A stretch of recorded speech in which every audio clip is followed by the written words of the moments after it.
നമസ്കാരം. മുഖ്യമന്ത്രി പിണറായി വിജയനെതിരെ ഇതാ പുതിയ ഒരു ആരോപണം കൂടി ഉയർന്നു വരുന്നു. ഷോൺ ജോർജാണ് പുതിയ ആരോപണവുമായി രംഗത്ത് വന്നിരിക്കുന്നത്. അദ്ദേഹം ഇന്ന് വാർത്താ സമ്മേളനം നടത്തിയാണ് മുഖ്യമന്ത്രിക്കെതിരെ പുതിയ ആരോപണം ഉന്നയിച്ചിരിക്കുന്നത്. വീണ വിജയനെതിരെ ആരോപണവുമായി രംഗത്ത് വന്ന ആളാണ് ഷോൺ ജോർജ്, PC ജോർജിന്റെ മകൻ. ഷോൺ ജോർജിന്റെ ഇടപെടലിന്റെ ഭാഗമായിട്ട് തന്നെയാണ് ഇപ്പോൾ നടക്കുന്ന SFIO അന്വേഷണം തുടങ്ങിയത്. കേന്ദ്ര ഗവൺമെന്റിൽ കൃത്യമായ കണക്കുകളും രേഖകളും സഹിതം വേണ്ടപ്പെട്ട രീതിയിൽ വിവരങ്ങൾ അറിയിച്ചതിൻ്റെയും പരാതി നൽകിയതിൻ്റെ അടിസ്ഥാനത്തിൽ കഴമ്പുണ്ടെന്ന് ബോധ്യമായതിനാണ് ശേഷമാണ് കേന്ദ്രം അത്തരത്തിലൊരു തീരുമാനമെടുത്തത്. എന്നാൽ ഷോൺ ജോർജ് അതിനു മുമ്പ് തന്നെ ഹൈക്കോടതിയെ സമീപിച്ചിരുന്നു ഈ വിഷയവുമായിട്ട് ബന്ധപ്പെട്ട്. SFIയുടെ അന്വേഷണം വേണം എന്ന് ആവശ്യപ്പെട്ടുകൊണ്ട്. പക്ഷേ കോടതി അത് പരിഗണിക്കാനിരിക്കെയാണ് കേന്ദ്രം തീരുമാനമെടുത്തത്. എന്തായാലും ആ ഒരു വിഷയമാണ് ഇപ്പോൾ ഏറ്റവും അധികം CPMനെയും പിണറായി വിജയനെയും കുടുംബത്തെയും വേട്ടയാടിക്കൊണ്ടിരിക്കുന്നത്. CPMന് പലതരത്തിൽ ന്യായീകരണം പറയേണ്ടി വന്നിരിക്കുന്നു. അവസാനം എൻ്റെ കൈ ശുദ്ധമാണെന്ന് നിയമസഭയിൽ പറയേണ്ടി വന്നു.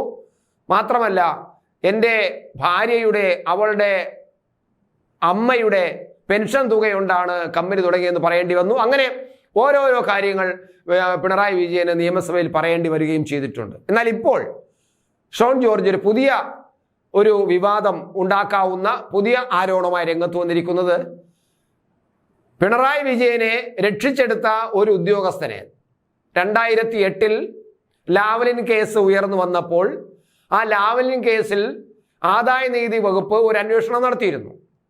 ആ അന്വേഷണത്തിൽ നേതൃത്വം നൽകിയ ഒരു ഉദ്യോഗസ്ഥനെ, ആ ഉദ്യോഗസ്ഥനെന്ന് പിണറായി വിജയൻ ഒരു കളങ്കവും ഉള്ള ആളല്ലെന്നും ലാവ്ലിൻ കേസിൽ അദ്ദേഹത്തിന് യാതൊരു പങ്കുമില്ലെന്നും ഒക്കെ പറഞ്ഞ ഒരു ഉദ്യോഗസ്ഥൻ R മോഹനൻ എന്നാണ് ആ ഉദ്യോഗസ്ഥന്റെ പേര്.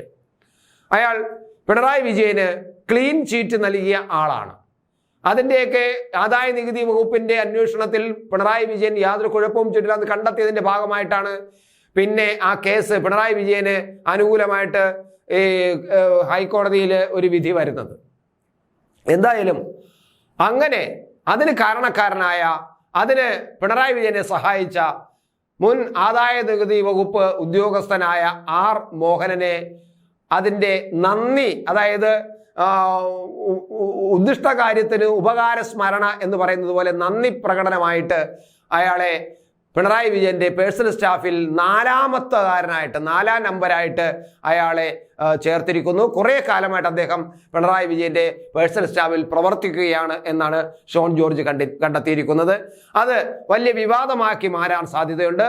അങ്ങനെ പിണറായി വിജയനെതിരെ ഒരു പുതിയ ആരോപണം കൂടി ഉയരുന്നു. പിണറായി വിജയന് ഇനി ഇതിലെന്താണ് മറുപടി പറയാൻ കഴിയുക? കാരണം തനിക്കെതിരെ അന്വേഷണം നടത്തിയ ഒരു ഉദ്യോഗസ്ഥനെ തൻ്റെ പേഴ്സണൽ സ്റ്റാഫിൽ ഉൾപ്പെടുത്തുക എന്ന് പറഞ്ഞാൽ നമ്മൾ പറയേണ്ടത് ഇവിടുത്തെ യാതൊരു ചട്ടങ്ങൾക്കും യാതൊരു ധാർമ്മികതയ്ക്കും സ്ഥാനമില്ല എന്ന അവസ്ഥയിലാണ് എത്തിയിരിക്കുന്നത്. അത് വ്യക്തമാണ്. കാരണം ധാർമ്മികതയോ രാഷ്ട്രീയ ധാർമ്മികതയോ ഒരു നിയമപരമായ ധാർമ്മികതയോ ഒന്നും ഇല്ലാത്ത ഒരാളാണ് പിണറായി വിജയൻ എന്നത് വ്യക്തമായിരിക്കുന്നു. ഉപകാര സ്മരണയ്ക്ക് വേണ്ടിയിട്ട് ഒരു ഉദ്യോഗസ്ഥനെ വീണ്ടും തൻ്റെ പേഴ്സണൽ സ്റ്റാഫിൽ ഉൾപ്പെടുത്തിയത് വലിയ വിവാദമാകും കേരളത്തിൽ എന്നത് തർക്കമില്ല.